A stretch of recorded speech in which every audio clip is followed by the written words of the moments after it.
My name is Osi. What's going on? Still the heartbeat to Lagos. The beats 99.9 FM. 11:03 on a fantastic Thursday morning. You could be anywhere else, but you're right here in the beautiful city of Lagos. So like I say every time, try as much as you can to just make the most of it, all right? So we have Adekunle in the studio. What's going on? How you doing today? Thank you very much. I'm doing okay. Okay. I see you still have that deep voice going on. There's nowhere the deep voice is going to. I totally understand it. So how does it feel? You got to the final. So how does that make you feel though? Again. Yeah. Oh, you're in the final in the last one? Yes. Same position as well. Oh, wow. Okay.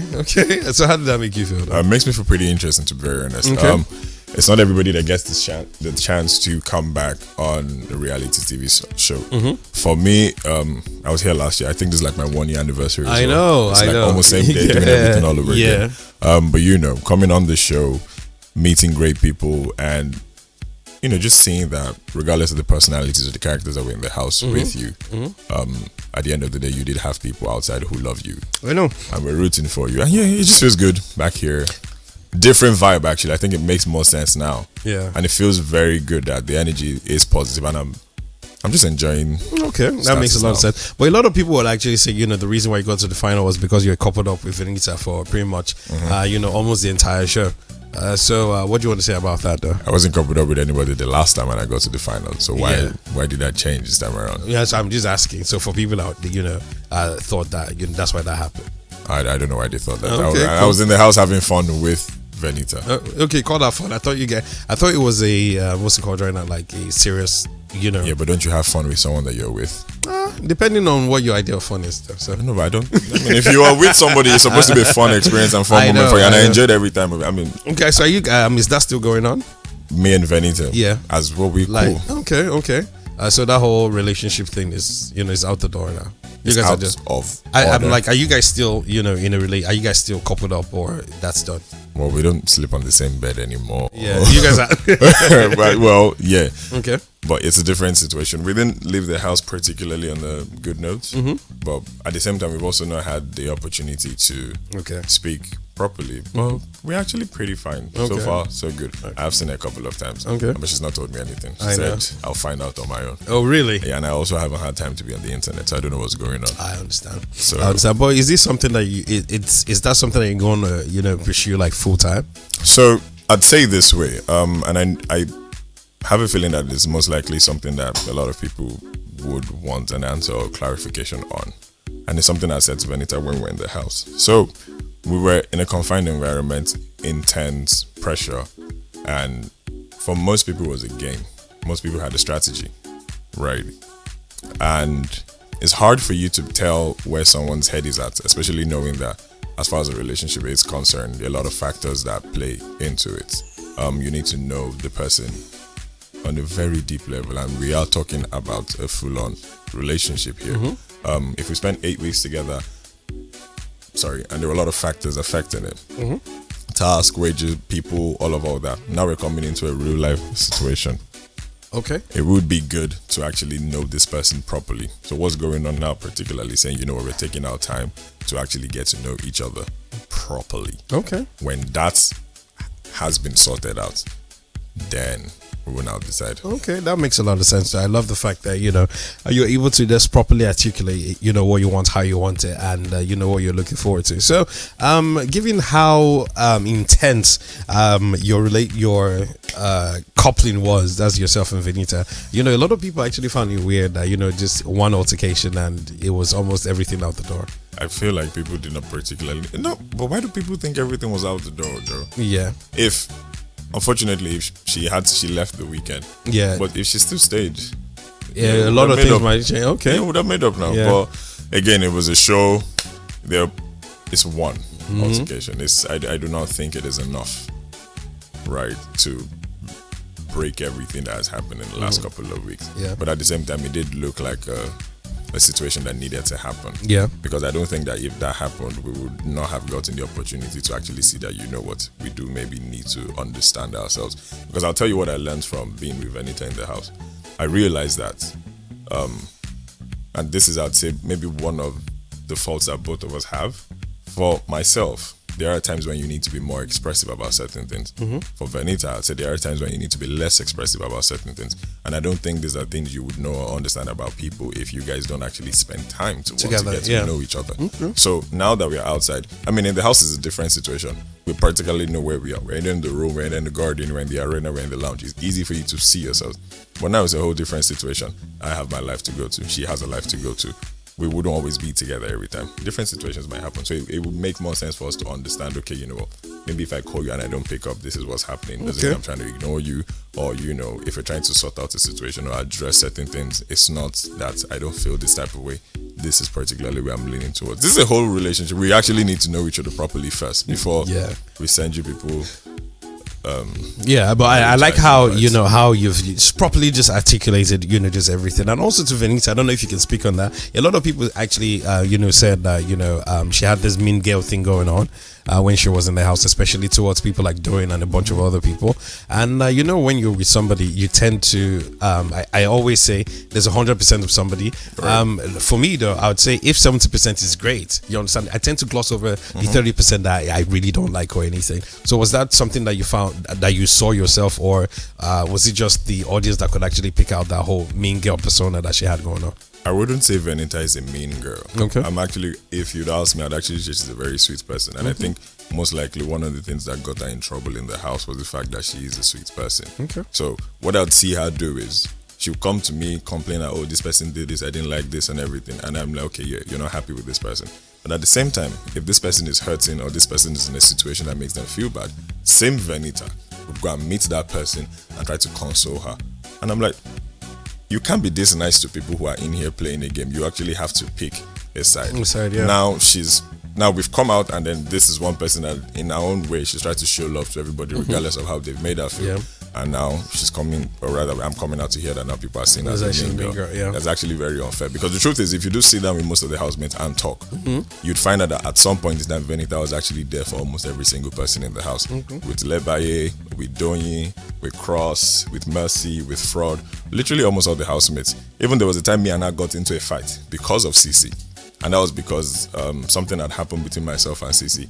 And Venita was taking my side. She was like, no, I'm not going to do this. But at the same time, something had happened to CC in the house. And Venita was there. Are you okay? You know, she was just there. And I'm like, look, you need to pick if you don't like this person, don't like then go back and help the person. So I wouldn't use the word mean girl to define Venita. She's too sweet and it'll put her in trouble. Yeah. Do you also think that, you know, maybe Nigerians, particularly the people that watch the show, are not like ready for like reality shows? Because at the end of the day, though, if I want to go into a reality show and I'm like, okay, this is the strategy that I think that might get conversations going and might get people to actually, you know, want to vote for people that can relate to whatever personality that I'm putting forward. So if I want to go there and be a mean person, if I want to go there and, you know, scheme between people or anything. So I think Nigerians become very vested in what people tend to do to try to win and ascribe that to being who you are, not knowing fully well that everybody's in the house playing the game and everybody's putting, I think this might be a strategy towards making sure I win the money. So what's your take on this?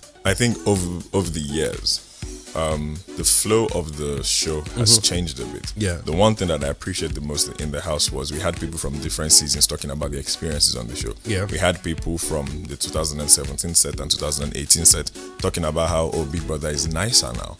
You know, back then in my season, things happened so very differently.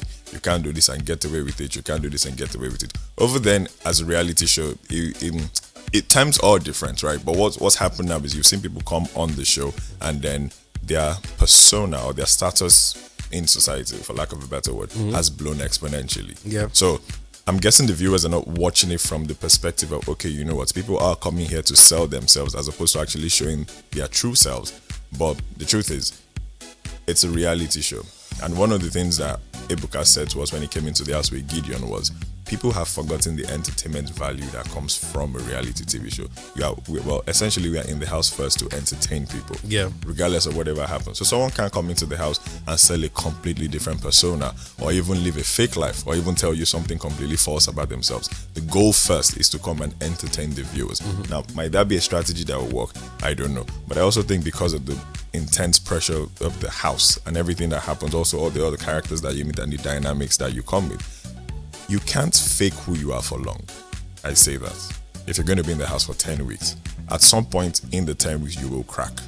So when you start seeing people who have the set strategy, they come into this. I mean, you don't know who you're going to meet. You don't know what the other person's strategy is. It can come and it can clash with yours, and it just essentially disrupts your flow. So if that happens and you're being fake, essentially, somewhere along the line you will switch or you will struggle to adapt. So people who come and do that, it essentially, switches the flow. But it will make more sense, or rather, it would be people would enjoy the show more if they look at it and okay, you know what, everything this person is doing is just for entertainment value. Not to carry anything for a head like that. It's really not that deep. Because truth is, I know. In the last week, myself and the other people in the house, we just sat at the table one day and we just started talking. Pere goes, oh yeah, I nominated you. Messi goes, I nominated you. Sisi goes, I nominated you. And I'm like, yeah, it's a game.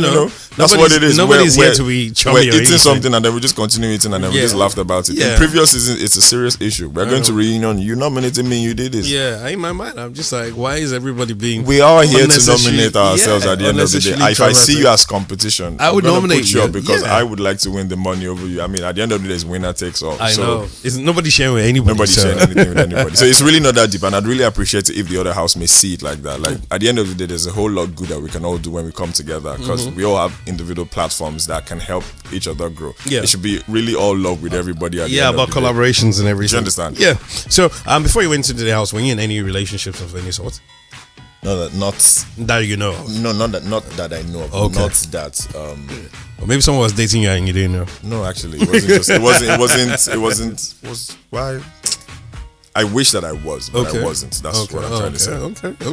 Okay. So now that you're out of the house, what next for you? What would you be up to? So my birthday is tomorrow. Oh, happy birthday! Thank you very much. You'll be turning how old again? 29. For real? I'm telling you. So you sound like you're in your 30s. So Angel calls me a pensioner. Yeah. Some people think I'm in my 40s. I know. A lot of people say. But do you have any like older folks, like maybe siblings or something? I'm the firstborn. Really? Yeah. That's I'm the first too as well. And you know what they say? We're forced to grow up like really, really fast. You don't have the opportunity to have fun. Thank you. And I'm grateful for being back on Big Brother. So now is my time to have fun. I know, because it gives you because you talk with a lot of introspection. There's a lot of thought into everything you say, how you process things, how you talk about things, and which is great. A lot of people don't have the skill. I won't call it the skill, but a lot of people don't have the tenacity to actually do what you do. So which is great. And so happy birthday. Thank you. People misconstrue that. What I do is I've learned that, especially, and I think it was from my first time on this show. I've learned that a lot of things you say can easily be misconstrued because people would not get the full context. So you should always try as much as possible to be clear as possible. Yeah. So are you doing anything on your birthday? Maybe you and Venita. Am I doing anything on my birthday? Yeah. I am trying to put something together, but when it's all sorted out, I'd let you know. Oh, sure. But I haven't answered the question what I'm doing next. I want to go back to that. So I do want to be a filmmaker. Okay. Even though I've been. What's the best movie you've seen? Let me start from there. What's the best? No, but I don't want to make movies. Okay. I don't want to make movies. So what do you want to make fashion film. Okay. Cultural documentaries and travel. I actually want to explore Africa and then just make videos videos of how culture is different, especially the paradigm shift and how we are all in Africa still, but you can be in Tanzania, you can be in Kenya, you can be in Nigeria, and you'll be able to still understand. I mean, when I went to Asia, I realized that they don't have yam. Really? They don't eat yam. Well, that's a culture shock. So the culture shock is something that I'd actually really love to explore. And a lot of people in South Africa really wanted to come to Nigeria. And I think by virtue of me, they were like, oh yeah, there's Abuja, there's Lagos, but the fact that they just didn't know, it was interesting. So I'm like, you know what, this is actually a problem, and if I decide to put this as a film, I can most likely sort the gap as well. Then I also want to go into presenting as well. You have a great voice for it. Thank you very much. And an amazing personality too as well. Thank you. We'll talk. We'll try to see if we have any open, what's it called right now? Open slots. Please. So I'm here for you. Ladies and gentlemen, you are here live on the beat 99.9. Your mic is off. All these things I had. I said I should send my market. I know, it's fine. But what do you think is the best movie that's ever been made? Coming from you. The best movie that's ever been made based off popular demand. No, not demand. Like maybe movie that you've seen and you say, "Oh, this is the best movie that I think has been made by anybody." And I'll tell you mine. What? Yeah, man, I don't know, but I can tell you about the movies that I love. Okay, what's on your list? What's number one? A movie that you can see over and over and over. A movie that I can see over and over. Cafe Society. Okay, cool. Mine is Goodfellas. I've never seen Goodfellas. You should see it. I've never seen Goodfellas. To me, I feel like that's the most beautiful piece of cinema I've seen in my life. So funny story was, growing up, I never got to see it. Then Ray Lolita passed. So I was on a flight from London to Lagos, and it was on my flight. I was like, you know what? Let me even take time to actually see this movie, and it just blew me away. Okay. And in my mind, I was just like, why did I never see this movie? And I was like, if I was younger, I'd probably not be able to appreciate and understand it. Right. So I was glad that I saw it when I did. So I think to me, that's like that's the classiest piece of cinema I've seen in my entire life. So you should see it though. Goodfellas. So when I watch it, I'm going to put it and say, Osi, I finally seen it. Thank you for the recommendation. No problem. Either ways, like I said, it's always a vibe. Love the fact that, we have time to always have these very amazing conversations anytime that you come. And wishing you all the best. And whatever it is that you're going to be doing, definitely will be here to support you as well. Thank you very much. And also the presenting thing, just keep your phones on. My phone will be on from now on.